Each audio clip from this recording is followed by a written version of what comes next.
Alright, y'all, this is video number 2 of the trash bag door stopper. And I'm going to try to get my dogs out the way here. Hold on. Get. Alright. We're going to pull this out of the 375 degree oven. That cheese has gotten golden on there.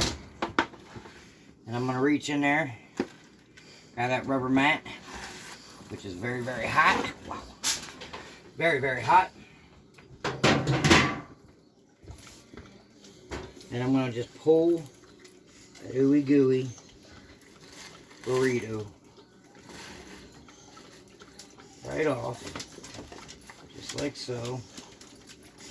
These rubber mats are great too because they're an easy clean. Look at that, y'all. Let's cut down into this thing so we can have a look at it.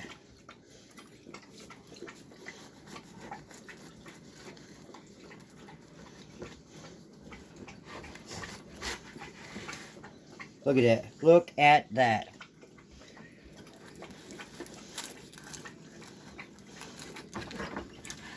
Look at that, y'all.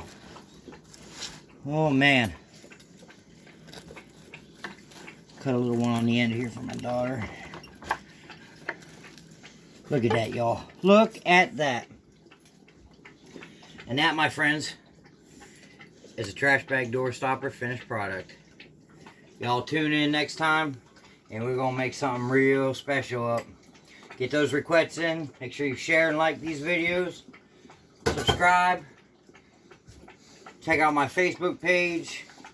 It's Denver Moore. I also post these videos and a lot of inspirational things out there. Y'all have a good one, and thank you for joining me with Cooking with Denver.